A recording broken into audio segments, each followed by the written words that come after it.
Hola hermanos, muy buenos días. Un saludo a todos en el nombre del Señor. Gracias de poder estar aquí nuevamente esta mañana con ustedes compartiendo la palabra del Señor.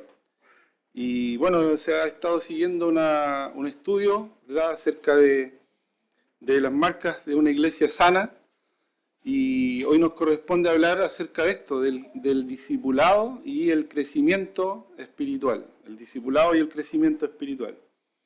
Es muy importante, obviamente, porque tiene que ver directamente con lo que está pasando en nuestras vidas, ¿cierto? Todo lo que el Señor también está haciendo en cada uno de nosotros. Así que los invito a que abran sus Biblias allí en Segunda de Pedro, ¿cierto? ¿Cuál es el botón que hay que apretar? Ya. Segunda de Pedro, capítulo 3, versículo 18, ¿cierto? Que es el último versículo. Está terminando el apóstol Pedro su carta y le anima a los hermanos con esta exhortación, ¿verdad?, acerca del crecimiento espiritual. Y dice allí la palabra: antes bien, creced en la gracia y el conocimiento de nuestro Señor y Salvador Jesucristo. A Él sea gloria ahora y hasta el día de la eternidad. Amén. Había un peligro ya en el que ya estaba sumida la iglesia, ¿verdad? El peligro de la falsa doctrina, de los falsos maestros. Si ustedes se fijan, ahí en el contexto de la carta, justamente Pedro los está advirtiendo a los hermanos acerca de estos peligros y cómo es fácil que nosotros caigamos en ese engaño, ¿ya? Es increíble que la gente muchas veces está más ávida de seguir una mentira, creer un error, que aceptar la verdad y obedecerla, ¿ya? Por eso, en lugar de, así eso significa la palabra antes bien, o en vez de caer en el error, ser arrastrados por el error, como dice el versículo anterior, si ustedes se fijan ahí en sus Biblias, crezcan, dice Pedro, crezcan en la gracia y el conocimiento del Señor. ¿Ya? Eso es lo que debemos hacer. Ahora, esa es la palabra clave en lo que queremos aprender o queremos hoy día, crecimiento, ¿ya? Voy a mostrar algunas imágenes aquí que tenemos, una plantita, esa es la que sale en la película Wall-E, ¿cierto? Ya, una planta de porotos parece que. ¿Qué tenemos ahí? Unos corderitos, ya. Yo me los veo ya dando vuelta en el... más que... no, dando vuelta ahí en el... ya ustedes, ya todos ya pensaron mal, ¿eh? Yo dando vueltas por ahí, por el campo, eso es lo que quise decir. Ya, ahí están unos corderitos, ¿cierto? Y ahí tenemos a una familia, ¿ya? ¿Cuál es el común denominador en todo esto? ¿Ya? ¿Cuál sería un común denominador? Hay varios, pero crecimiento, ¿ya? Estamos hablando de eso, ¿cierto? Una plantita crece, está creciendo, ¿verdad? Por medio de los diferentes factores que contribuyen a su crecimiento, ¿cierto? La tierra, los sustratos, el agua, el sol, qué sé yo, y todo lo que hace crecer a una planta, ¿ya? Ahí tenemos los corderitos, ¿cierto? Los animalitos están creciendo, están en crecimiento, ¿ya? Van a llegar a ser unos ricos corderos después, cuando más grandes. Y después una familia, tenemos, mire, ahí diferentes edades, ¿cierto? Tenemos niños pequeños, ¿cierto? Tenemos adultos, jóvenes y ancianos ya, ¿verdad? O sea, una familia y también crecimiento en número, ¿cierto? No solamente el crecimiento natural, físico, biológico, sino también cuantitativo, ¿verdad? ¿Sabe lo que es también el común denominador, aparte de eso, del crecimiento en esto? es que cada una de estas cosas crece, la planta, los árboles, los animalitos, las personas, porque hay vida, ¿ya? O sea, el crecimiento, la clave de su crecimiento está en que estas cosas, o estas personas en este caso acá, estos seres están vivos, ¿ya? Si no estuvieran vivos, no van a crecer. Ahí está el secreto, por así decirlo, ¿ya? Están creciendo porque están vivos, ¿ya? Entonces, cuando Dios creó, ¿cierto?, todas las cosas, Él puso este secreto en la vida, ¿cierto? Si vamos a Génesis 1 rápidamente, Génesis capítulo 1,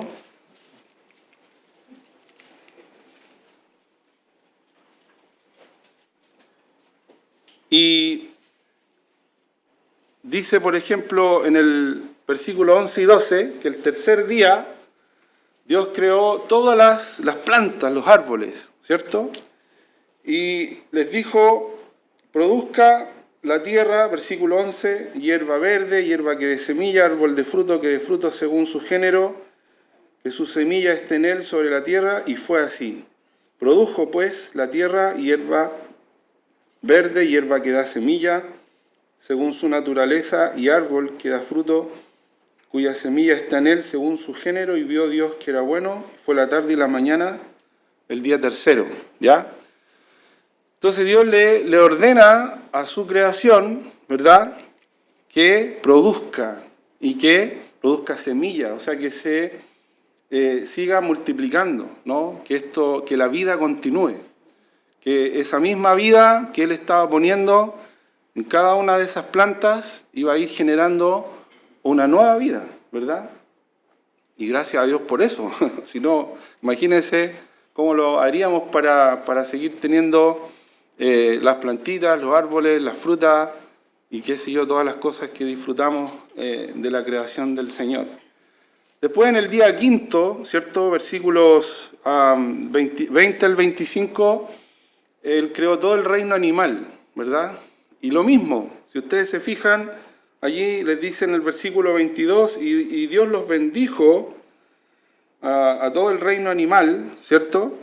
Y les dijo, fructificad y multiplicaos, y llenad las aguas en los mares, y multiplíquense las aves en la tierra. Y fue la tarde y la mañana el día quinto, y luego también hizo que la tierra produjera bestias, serpientes, animales, e hizo Dios animales, dice versículo 25, de la tierra según su género y ganado, y todo animal que se arrastra sobre la tierra según su especie, y vio Dios que era bueno. Y lo mismo, ¿se da cuenta? Otra vez Dios hace que en esta vida que Él está creando, a su vez esta vida vaya produciendo y vaya generando una nueva vida, y así se produce el crecimiento. Y ya después, en el sexto día, tenemos la creación del hombre, ¿verdad? Desde ahí del versículo 25 en adelante, y dijo Dios, versículo 28, fructificad y multiplicaos al hombre, ¿cierto? Y a la mujer, llenad la tierra y sojuzgadla y señoread en los peces del mar, en las aves de los cielos, en las bestias que se mueven sobre la tierra, ¿ya? Ahí está la clave, la vida que el Señor nos dio, ¿verdad? Y en la vida está el crecimiento. O sea, podríamos decir en la lógica que todo lo que tiene vida crece, o también podríamos decir todo crece porque tiene vida, ¿cierto? Porque tiene vida, ¿ya? Ahora, alguien podría preguntarse que esto obviamente tiene que ver con lo físico, con lo biológico. ¿Qué tiene que ver esto con lo espiritual? Obviamente que tiene que ver, ¿ya? Y tiene que ver mucho. Porque fíjese lo que dice, por ejemplo, Efesios capítulo 2, versículo 1. ¿Qué dice? Ahí está. Dice, y Él, ¿de quién está hablando cuando dice Él, el pronombre personal? Está hablando de Jesús, está hablando de Cristo, ¿ya? Todo el capítulo 1, si usted se fija en el contexto, todo el capítulo 1 repite mucho esa frase, en Él, en Él, en Él, en Él, ¿ya? En Él también vosotros termina la última parte del capítulo 1, habiendo oído el evangelio de vuestra salvación y habiendo creído en él, dice, fuisteis sellados con el Espíritu Santo de la promesa. Entonces todo eso es en Cristo. Y luego comienza el capítulo 2 y dice, en él también vosotros, ¿ya? Perdón, y él os dio vida a vosotros, cuando estabais muertos en vuestros delitos y pecados. Entonces ahora, ¿a qué vida se está refiriendo aquí? A la vida espiritual, ¿cierto? La vida física, esa vida comenzó, ¿cierto? Allí en el Edén, para el hombre, para el ser humano. La vida física comenzó en usted y en mí el día que fuimos concebidos en el vientre de nuestras madres, ¿verdad? Pero dice que una vez que el hombre pecó, ¿verdad?, fue echado del huerto, ¿ya? Fue separado de Dios.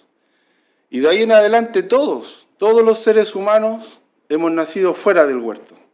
Todos los seres humanos hemos nacido destituidos de la presencia, de la gloria de Dios, ¿ya? Por cuanto todos pecaron, dice Romanos 3:23, están separados de la gloria de Dios. Entonces eso inmediatamente nos pone en esa condición espiritual. La condición espiritual de toda persona que llega a este mundo es estar muerto espiritualmente, ¿ya? Y por eso que necesitamos que nuevamente Dios, así como Dios le dio la vida al hombre, la vida física, la vida biológica, necesitamos también que Dios nos dé la vida espiritual. Y el único que puede darnos la vida es el autor de la vida, ¿cierto? Y por eso Juan, cuando habla de Jesús, cuando comienza a hablar de quién era Jesús y comienza a declarar quién era Jesús, él dice en Juan capítulo 1, versículo 4, dice, en él estaba la vida. Otra vez, hablando de Cristo, porque en el contexto, los primeros versículos dice, el verbo era Dios, el verbo era con Dios y el verbo era Dios. Y dice que en él, en el verbo, en el logos, en Cristo, encarnado, ¿verdad? En él estaba la vida, y la vida era la luz de los hombres, ¿verdad? Así que no podemos tener vida espiritual, ninguna persona puede nacer espiritualmente si no tiene a Cristo en su vida, ¿verdad? En Primera de Juan, fíjese, si usted me acompaña rápidamente allí a ese pasaje, Primera de Juan capítulo 5, versículo 11. Primera de Juan, el mismo que escribió el Evangelio, ¿cierto? Escribió estas cartas, y él habla mucho, el apóstol Juan habla mucho acerca de esto, de la vida y de la vida que tenemos, la vida verdadera que tenemos por medio de Cristo, ¿verdad? Y fíjese lo que dice aquí en su carta, en capítulo 5, Primera de Juan, capítulo 5, versículo 11. Si alguien me puede ayudar, por favor, con la lectura de ese versículo, Primera de Juan 5, 11. Y este es el testimonio que Dios nos ha dado, vida eterna, y esta vida está en su Hijo. Gracias. El que tiene al Hijo, y el 12, fíjese lo que dice, el que tiene al Hijo, ¿qué tiene? Tiene la vida. El que no tiene al Hijo de Dios, no tiene la vida, ¿verdad? Así de simple. Súper claro, súper sencillo. Entonces la pregunta que tú y cada uno de nosotros deberíamos hacernos es, ¿tengo al Hijo? ¿Y quién es el Hijo de Dios? Es Jesucristo. ¿Y de qué manera tenemos al Hijo cuando creemos en Él, cuando confiamos en Él? ¿Ya? Así que una vez que hemos sido salvos por medio de Cristo, ¿cierto? La vida comienza en nosotros, ¿ya? Lo que el mismo Señor también declaró a Nicodemo cuando habló con él acerca de lo que es el nuevo nacimiento, ¿verdad? La nueva vida, la regeneración, como dice Pablo también allí en su carta a Tito. Así que ahí en ese momento, así como un día comenzó la vida física, biológica, en ti, en mí, ¿cierto?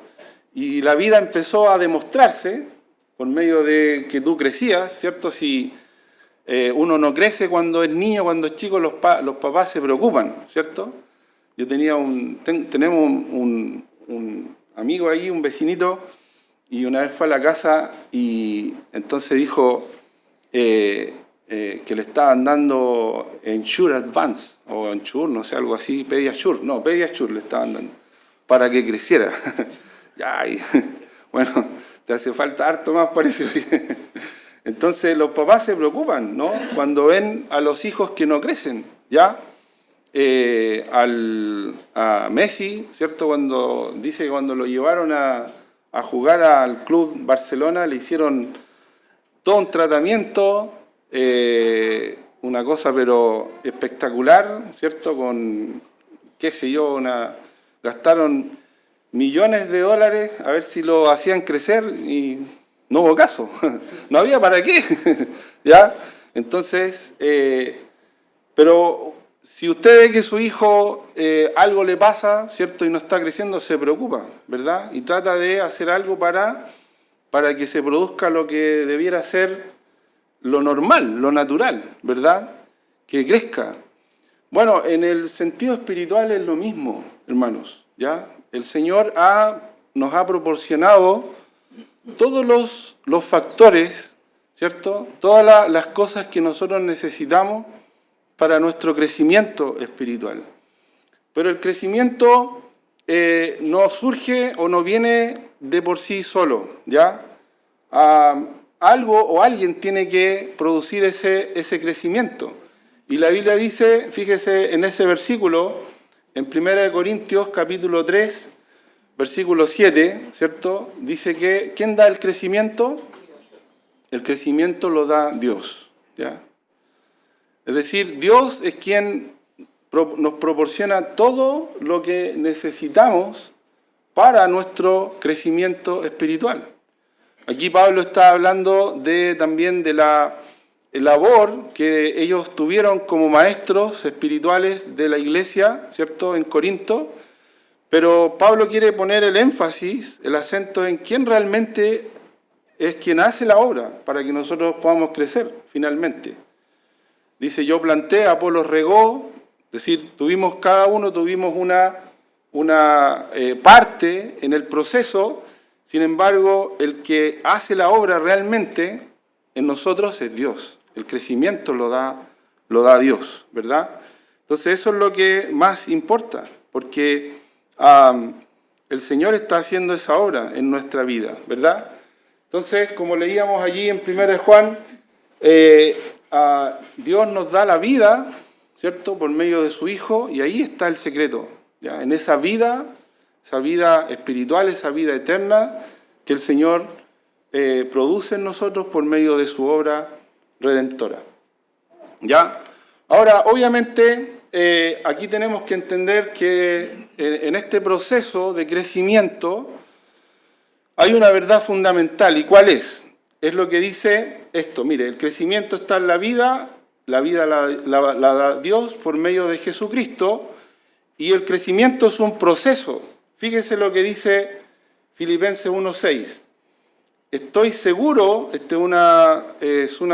otra traducción, ya distinta a la Reina Valera, dice, estoy seguro de que Dios, quien comenzó la buena obra en ustedes, la continuará, o como dice en la Reina Valera, la perfeccionará hasta que la pueda completar o la complete, como dice, hasta que quede completamente terminada el día que Cristo Jesús vuelva, ¿cierto? O como dice la Reina Valera, estando persuadido de esto, que el que comenzó en vosotros la buena obra, la perfeccionará hasta el día de Jesucristo. Entonces no es un misterio que el crecimiento es un proceso, ¿ya? Nadie pasa de un día para otro de ser un niño pequeño, ¿cierto? O un niño que no sabe caminar, por ejemplo, que está aprendiendo a caminar, a ser una persona adulta más firme. Es un proceso que demora, ¿ya? Y que depende de varios factores que influyen para que ese proceso se pueda llevar a cabo. En la vida espiritual es igual, ¿ya? Nunca vamos a pasar de un día para otro a la madurez, ¿ya? Nacemos espiritualmente, conocemos al Señor, comienza ese proceso, la buena obra, como dice acá, ¿cierto?, que el Señor está haciendo en nosotros y la va perfeccionando hasta completarla, hasta que llegue al punto en que el Señor quiere. Ahora, en ese proceso es donde tenemos que ver algunos elementos claves de este crecimiento espiritual. Acompáñenme al libro de los Hechos, porque aquí es donde entramos a ver un poco el asunto del discipulado, ¿ya? ¿Por qué relacionamos crecimiento espiritual con esta palabrita, ¿cierto?, que nos hace pensar en esta actividad, para llamarlo de alguna manera, ¿cierto?, que le llamamos discipulado, ¿ya? En Hechos capítulo 11, versículo 26, tenemos este versículo, ¿verdad?, allí en donde la iglesia de Antioquía habían pasado ya más de 10 años en que la iglesia se había formado, la primera iglesia partiendo ahí en Jerusalén, y había pasado este proceso, más o menos de aproximadamente 10 años, y se produjo un cambio, ¿ya? Porque hasta aquí, cuando llegamos a este versículo que dice que a los discípulos, se les llamó cristianos por primera vez en Antioquía, si usted se fija, hasta aquí todos los versículos que hablaban acerca de los creyentes o los cristianos, anteriormente a esto, siempre a los nuevos creyentes o los convertidos se les llamaba discípulos, ¿no? Hasta aquí siempre discípulos. Era una palabra común en el tiempo del Señor. Era una palabra más, por así decir, del mundo del judaísmo, ¿cierto? Había un rabino, un maestro, y que tenía un grupo de seguidores, ¿verdad? Cuando Jesús comenzó su ministerio, los primeros discípulos que él tuvo, ¿cierto? Ahí en el Evangelio de Juan se relata en el capítulo 1, los primeros discípulos que Jesús tuvo habían sido antes discípulos ¿de quién? De Juan el Bautista, ¿cierto? Cuando Juan el Bautista dice que vio a Jesús, dijo, aquí el Cordero de Dios que quita el pecado del mundo, ¿cierto? Cuando lo bautizó. Y luego los dos de sus discípulos, que uno era Andrés, ¿verdad?, y el otro probablemente era Juan. Juan nunca se nombra en su evangelio, siempre aparece como el otro discípulo o el discípulo amado. Probablemente era Juan, ¿cierto? Y dice que Andrés fue a buscar a Pedro para decirle que habían hallado al Mesías, ¿cierto? Y así empezaron a juntarse los seguidores de Jesús. Así que un discípulo, si pudiéramos definirlo, ¿cierto? Cuando definimos algo, cuando hacemos una definición, estamos diciendo qué es eso, ¿verdad? Entonces, un discípulo, podríamos decir, si buscáramos una definición de discípulo, un discípulo es un seguidor de una persona que sigue a otro, ¿ya? Pero ¿cómo podríamos describir a un discípulo? Cuando describimos algo, estamos diciendo cómo es, ¿cierto? Cuando definimos, decimos qué es. Cuando describimos, decimos cómo es, ¿verdad? Y en este versículo, ¿cierto?, que tenemos ahí de Hechos capítulo 11, versículo 26, podríamos decir que esta es una descripción. Aquí se está describiendo a un discípulo porque las personas que veían a los discípulos los llamaron cristianos, ¿cierto? Y cristiano, en este caso la palabra, el sufijo iano, ¿cierto?, también tenía esa connotación. Era como un partidario de, en este caso, de Cristo, ¿ya? Un seguidor, una persona que se identifica con Cristo. Algunos dicen que en ese momento era como una burla, ¿cierto? Como una cosa así como prácticamente de burlarse de ellos. Pero lo que haya sido, si haya sido una burla o si haya sido simplemente una manera de identificarlo, lo que haya sido, qué era lo que veían las otras personas en ellos, en estos discípulos, para llamarlos así. Veían a Cristo, por eso que los llamaron de esa manera, ¿cierto? Es lamentable que hoy día, en la actualidad, la palabra cristiano no tenga la misma connotación. Escuché una historia una vez de un hermano predicando allá en las islas y decía que él iba, ¿cierto? Un misionero, él iba por las casas y le preguntaba a la gente si era cristiana. Entonces llegó a una casa y le dijo a una señora, ¿usted es cristiana? Y la señora le dijo, ¿y qué cree que somos? ¿Cree que somos animales acaso? Entonces el concepto que ella tenía era de que como cristiano es ser casi como ser un ser humano nomás, ¿ya?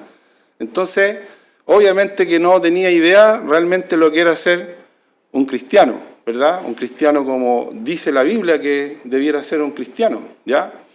Entonces, lamentablemente hoy día el término de cristiano no es lo que era antes, ¿ya? Escuché también una historia, ¿ya? Que decía, me la contó el papá del Nico, ¿ya? El hermano Osvaldo, contaba una historia de que en Osorno, en los años 60, apareció un aviso en el diario, ¿ya? En el diario de Osorno, y decía, se necesita gente o personas para trabajar en la lechería.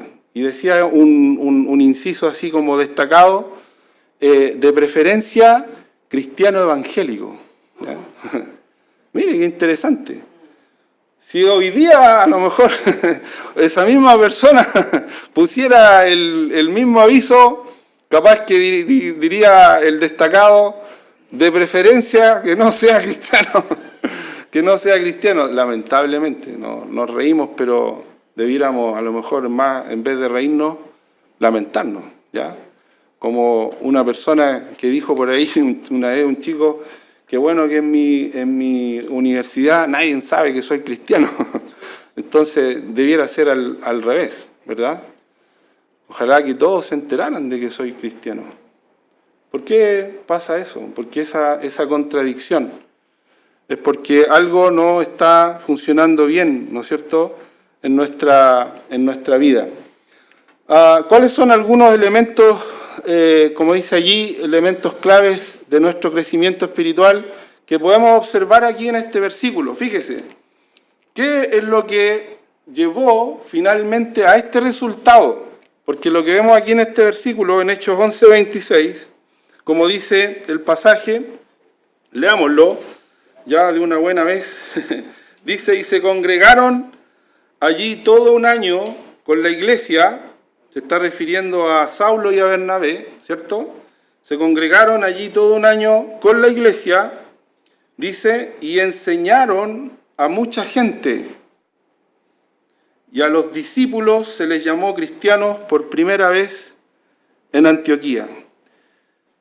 ¿Qué es lo que sucedió? ¿Qué es lo que finalmente produjo este resultado de que estos hermanos, estas personas que estaban allí, fueran descritas o fueran identificadas con ese nombre? Y en este caso, más bien dicho, con esa persona, con la persona de Cristo, porque con Él los identificaron a ellos, ¿cierto? ¿Qué fue lo que hizo eso? Primero, fíjese, dice, se congregaron. Se congregaron, dice allí, todo un año con la iglesia. Se está refiriendo a Bernabé y a Saulo, ¿cierto? Pasó algo maravilloso en esta iglesia. Hasta aquí, ¿cierto? Hasta aquí la iglesia había sido casi exclusivamente judíos, ¿verdad? No se habían convertido gentiles todavía, ¿cierto? Gentiles se dice gentiles, todos aquellos que no son del pueblo de Israel, que no son judíos. A eso se les llama gentiles en la Biblia. Entonces, hasta aquí el único gentil que se había convertido era Cornelio y su familia, ¿cierto?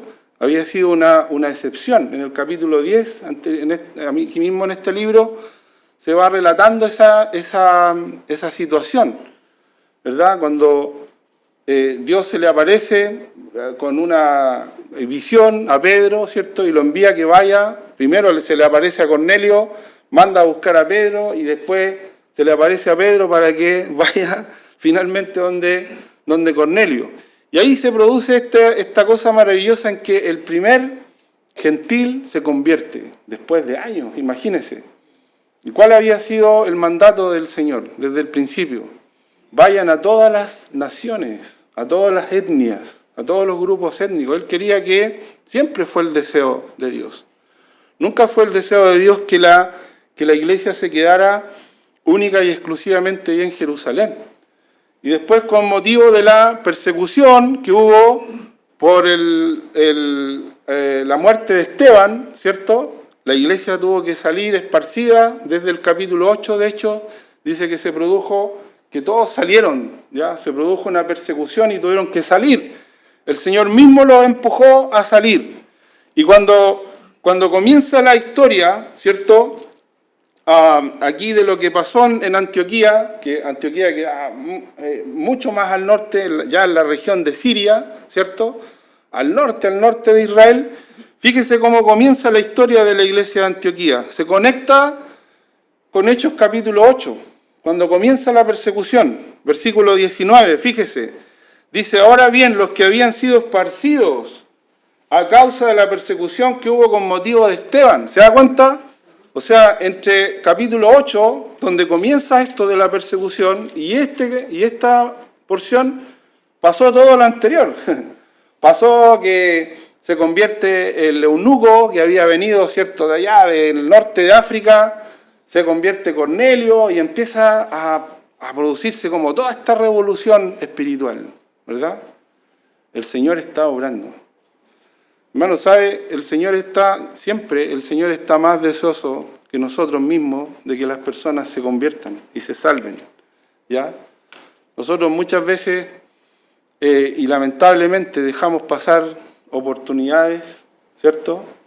Nos perdemos a veces instancias, circunstancias especiales, muy buenas como para hablar y compartir del Señor, pero qué bueno que el Señor no se pierde ninguna. El Señor siempre está más atento y presto que nosotros para la salvación de las almas, ¿verdad? Como dice allí Pablo en 1 Timoteo, porque Él quiere que todos los hombres sean salvos y vengan al conocimiento de la verdad. Y en 2 Pedro 3 dice que Él retarda su promesa, según algunos la tienen por tardanza, no queriendo que ninguno perezca, sino que todos procedan al arrepentimiento. Entonces aquí Dios impulsó a su iglesia a salir y estos hermanos llegaron a Antioquía y le hablaron también a los griegos, dice, ¿cierto? Allí que había entre ellos algunos varones que le hablaron también a los griegos en el versículo 20. Entonces se produce toda esta revolución. La iglesia comienza a crecer, la iglesia comienza por fin a cumplir el gran propósito y el deseo del Señor. Y la iglesia que está en Jerusalén se entera de lo que está pasando en Antioquía y mandan a Bernabé para allá. Porque Bernabé era un varón, dice que era lleno del Espíritu Santo y del Señor. Y cuando Bernabé llegó, versículo 23, vio la gracia de Dios. Porque siempre es la gracia de Dios la que obra para salvación. Porque la salvación es por gracia, no es por obras. Y siempre que hay salvación está la gracia de Dios actuando y obrando. Vio la gracia de Dios, fíjese. Allí dice el versículo, y se regocijó y exhortó a todos a que con propósito de corazón permaneciesen fieles al Señor. ¿Y qué hizo Bernabé? Dijo, bueno, aquí ahora hay gran trabajo. Vio una comunidad, vio una iglesia nueva que estaban haciendo, y Bernabé dice, bueno, ahora necesito ayuda. No puedo hacer este trabajo solo. Así que va a Tarso, que estaba ahí cerquita, un poco más hacia el occidente. Fue a buscar allí a Pablo, que estaba ya hacía un tiempo ahí como un poco recluido Pablo, porque acuérdense ustedes que él era antes un perseguidor de la iglesia. Cuando él se convierte, dice que los hermanos decían, pero ¿cómo? Si este no era el que nos andaba por todos lados persiguiendo a la iglesia y ahora está predicando, como que no lo creían mucho, ya no se la tragaban tan fácilmente, ¿verdad? Entonces Pablo estaba ahí en Tarso esperando y va Bernabé, lo trae a Antioquía y dice que se congregaron allí todo un año, ¿ya? Y enseñaron a muchos. Qué importante eso, hermano, ¿sabe? No puede haber crecimiento sin la enseñanza de la palabra de Dios. Esa es la verdad aquí. Y por eso que es tan importante la iglesia. Porque la iglesia es una familia. Ahí en Efesios 4, 2:19 dice que ahora somos miembros de la familia de Dios. Y por eso es tan importante la iglesia. Y por eso es tan importante la enseñanza de la palabra de Dios en la iglesia, en el contexto de la iglesia. Todos los estudios, cuando se busca, por ejemplo, se buscan los mejores factores que influyen en el crecimiento de las personas, por ejemplo, de los niños. Cuando se hace un estudio acerca de cómo es la mejor forma en que un niño crece tanto emocionalmente como incluso física y biológicamente, el mejor entorno para que una persona, un ser humano crezca, es en el entorno de una familia sana, una familia bien constituida. ¿Se da cuenta cómo el enemigo también trabaja tanto en eso? Por querer destruir la familia, porque su afán, como dijo el Señor, ¿cierto? En Juan capítulo 10, versículo 10, ¿cuál es? Matar, el ladrón no viene sino para hurtar y matar y destruir. Ese siempre ha sido el negocio del diablo. Y entonces él ataca a la familia, destruye la familia, porque él quiere destruir la vida de las personas. Y como él quiere destruir la vida de las personas desde la etapa más temprana de su vida, él quiere destruir el entorno en donde va a crecer una persona de la mejor manera. Y espiritualmente, hermanos, es lo mismo. El diablo está empeñado en destruir la iglesia, la familia de Dios. Porque él sabe que si él logra destruir la iglesia, la familia de Dios, los creyentes tampoco van a poder crecer. Ni siquiera van a poder llegar a existir. Porque es la iglesia el plan y el propósito de Dios en este mundo. No las organizaciones, no las instituciones. Puede haber instituciones, organizaciones, lo que sea, que tengan motivaciones, sentido de la fe espiritual, lo que sea, ministerios, qué sé yo, por todos lados. Pero el plan de Dios para este mundo y para los creyentes es que pertenezcan a su iglesia. Porque la iglesia es el cuerpo de Cristo. Y dice que Él lo dio a Cristo por sobre todas las cosas como cabeza de la iglesia. Y el Señor está usando a la iglesia como una demostración a las huestes espirituales, a los poderes espirituales. Y va a exhibir a la iglesia por toda la eternidad como un trofeo de su gracia, de su gloria, para mostrarle, ¿cierto?, al diablo y a Satanás cómo Él obra y cómo Él puede salvar y puede, en su gracia, redimir a pecadores como nosotros. Entonces, por eso que es tan importante la iglesia, hermano. Por eso que la iglesia debe predicar, enseñar la palabra de Dios correctamente. Por eso que la iglesia debe acoger a las personas, predicar el evangelio, acoger a las personas, entrenarlas, capacitarlas, discipularlas, enseñarlas la enseñanza y la doctrina de Cristo.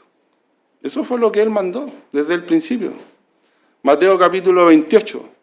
Vayan y hagan discípulos, seguidores, cristianos, pero cristianos verdaderos, no de la policía secreta de Dios, que nadie sabe que son cristianos. Cristianos de verdad. Y enséñeles, dice Mateo 28:20, enséñenles, enseñándoles que que guarden todas las cosas que os he enseñado, que os he mandado. Y aquí yo estoy con vosotros todos los días hasta el fin del mundo. Entonces Jesús prometió que Él iba a edificar a su iglesia. Yo edificaré mi iglesia y las puertas del Hades, las puertas del infierno no van a prevalecer contra ella. Gloria a Dios por eso. Porque el Señor nos tiene aquí, hermanos. Y por eso estamos aquí, por su palabra, ¿cierto? Su palabra que nos ha dado vida, ¿cierto? Hemos podido comprender la verdad del Evangelio y eso es lo que nos mantiene firmes en el Señor. Dice que, ¿qué hicieron ellos cuando estuvieron congregados allí todo ese año? Estuvieron paseando, hicieron sus asaditos por ahí. No digo que esté mal que hagamos esas cositas, pero ¿qué hicieron? Enseñaron.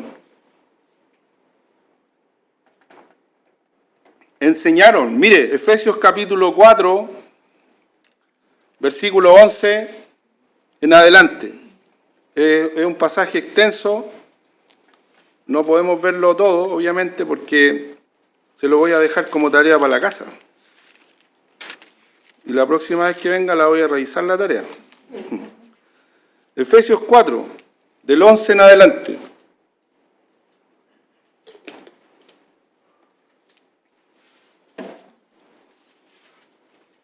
Dice que Él mismo constituyó en la iglesia, porque está hablando de la iglesia, ¿cierto? Y Él mismo constituyó a diferentes grupos de líderes que edificaron su iglesia, ¿verdad? A unos apóstoles, a otros profetas, esto para poner el fundamento, ya, a otros evangelistas y a otros pastores maestros, a fin de, con el propósito de, versículo 12, perfeccionar, capacitar. Eso significa la palabra perfeccionar. Capacitar, adiestrar a los santos. ¿Quiénes son los santos? Los creyentes de la iglesia. Para la obra del ministerio, para la edificación del cuerpo de Cristo, hasta que todos lleguemos a la unidad de la fe y del conocimiento del Hijo de Dios, a un varón perfecto, un varón maduro. Esa significa la palabra perfecta, y madurez, crecimiento espiritual, ¿se da cuenta? A un varón perfecto, a la medida de la estatura de la plenitud de Cristo. Ese es el modelo. A Él nos tenemos que parecer, a Cristo, para que ya no seamos niños fluctuantes. No podemos quedarnos toda la vida como niños. No puede quedarse toda la vida usted con sus mañas del pasado, con sus cosas que viene arrastrando de la vida. No, usted tiene que crecer. Deje atrás lo que es ya de antes de conocer a Cristo. Las cosas viejas pasaron. Aquí todas son hechas nuevas. Usted tiene que crecer, ya no puede seguir siendo el mismo niño que era espiritualmente. Crezca en el Señor, vaya adelante, madure espiritualmente, porque eso es lo que tiene que ocurrir. El Señor ha proporcionado todo lo que necesitamos para ese crecimiento. Y usted está recibiendo enseñanza, está escuchando mensajes. Hoy día tenemos una infinidad de medios por los cuales podemos crecer. Hay que aprender a filtrar, obviamente, las cosas. Tenemos que tener cuidado porque a veces la demasiada información no significa que todo está bien. No todo el que me dice Señor, Señor, ¿cierto? Así que cuidado también con eso. Pero dele gracias al Señor si usted tiene una iglesia en donde está siendo instruido, está siendo capacitado, está siendo adiestrado. Dele gracias al Señor por eso. No deje de querer crecer espiritualmente. Si hay que leer un libro, léalo. Si hay que estudiar algo nuevo, estúdielo. No deseche esas cosas, no cambie esas cosas por otras cosas que a lo mejor el mundo también le está ofreciendo. Hoy día el mundo nos ofrece una variedad de cosas en las cuales estar entusiasmados. ¿Y cuánto tiempo usamos en esas cosas que no son tan provechosas? ¿Cuánto? A veces demasiado. Y podría usted ese mismo tiempo que está gastando en esas cosas que no le están produciendo ningún provecho, podría usarlo en las cosas de Dios, que sí le van a producir un provecho espiritual. Fíjese, dice, para que ya no seamos niños fluctuantes llevados por doquiera de todo viento de doctrina, por mentiras hábiles. Eso significa estratagema, porque el engaño está allí a la vuelta de la esquina.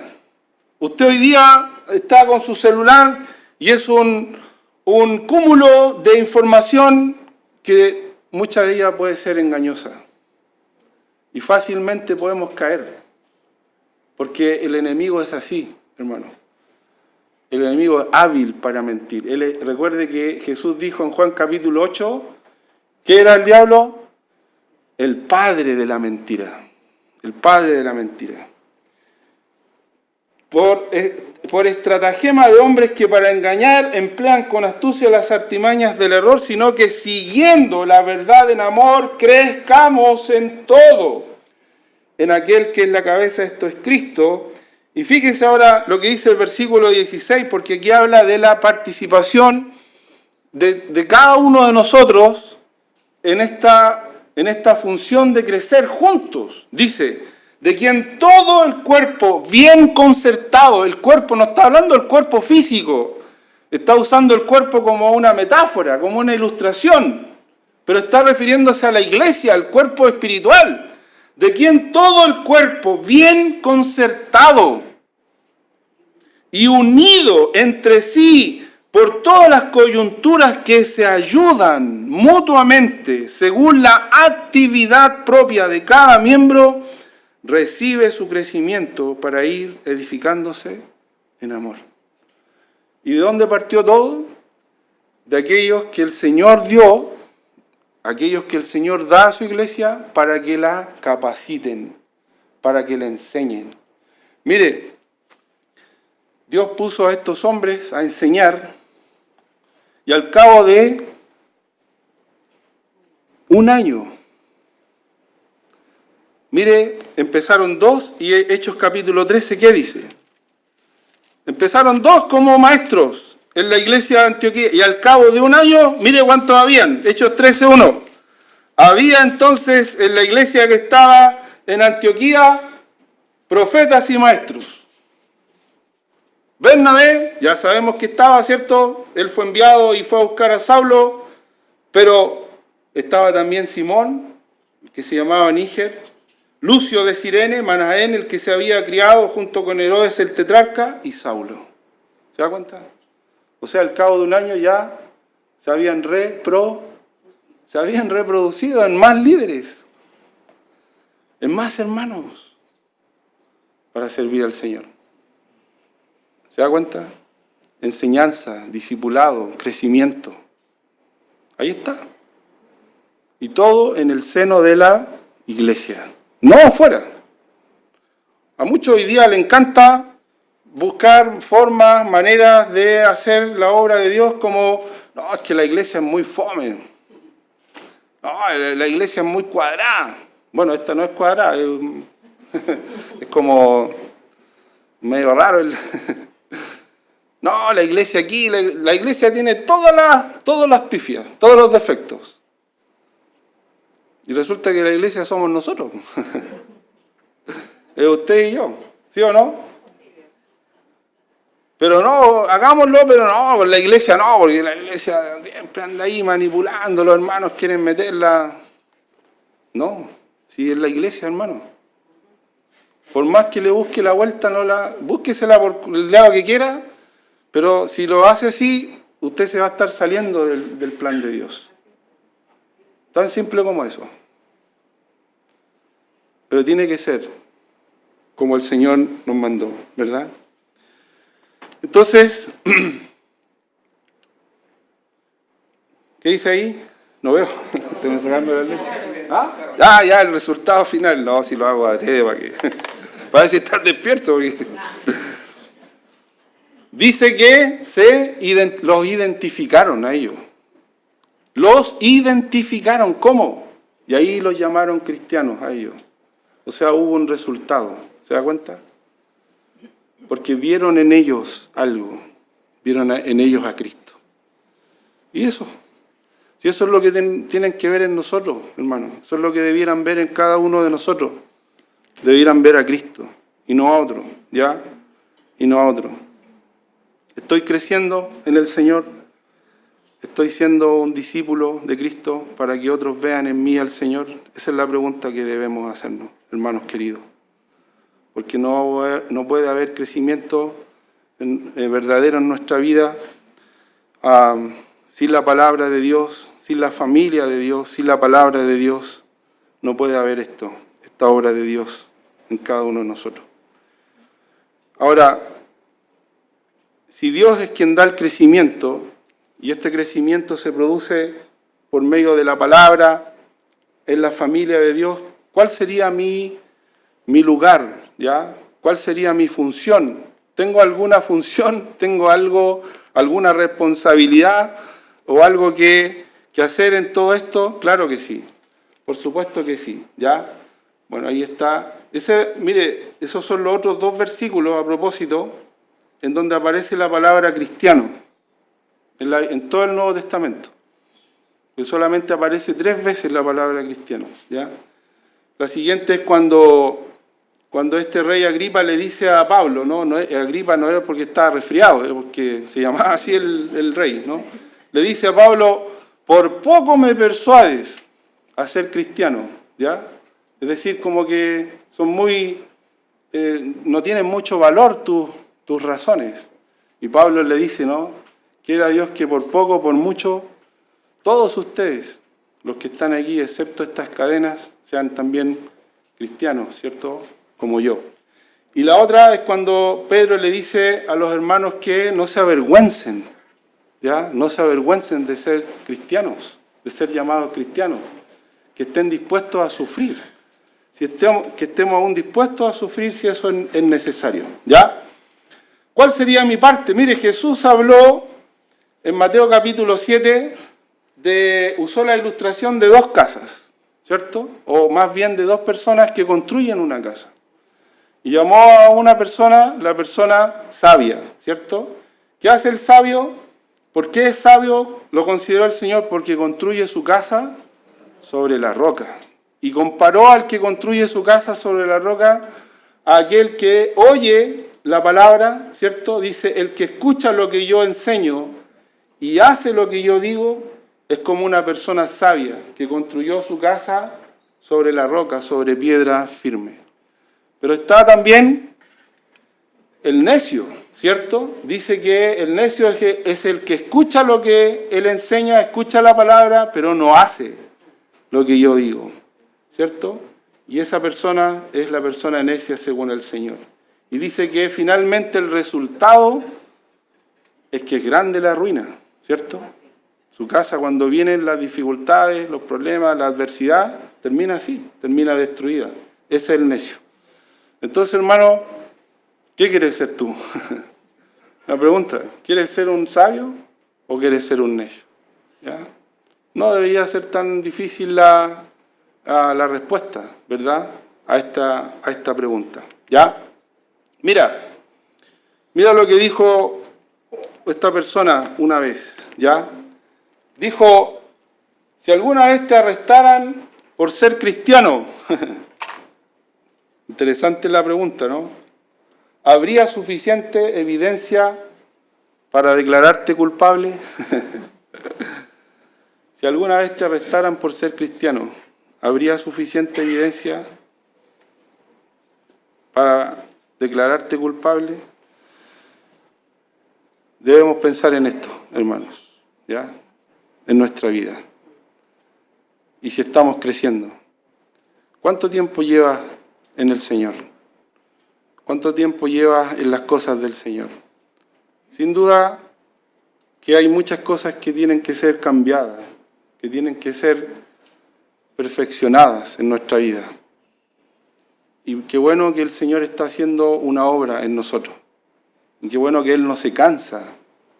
Qué bueno que el Señor no se aburre, ¿cierto? Porque si Él se aburriera, yo hace rato que ya lo tendría aburrido al Señor.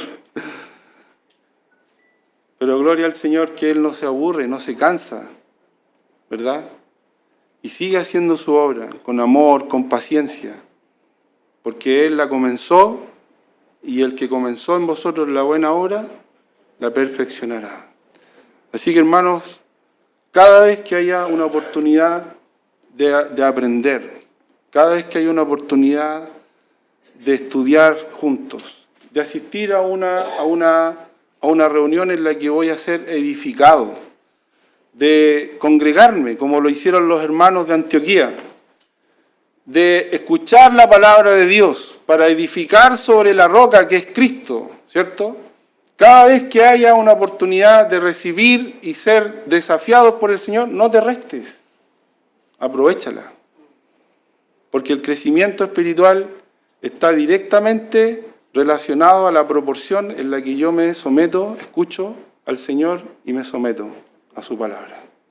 Que el Señor nos ayude, hermanos, en este proceso y que la Iglesia siga cumpliendo ese propósito, ese rol tan importante que es enseñar, que es entregar la palabra y proporcionar todos estos medios y estos factores para que sigamos en este crecimiento espiritual que el Señor nos da. Oremos. Padre, te damos gracias.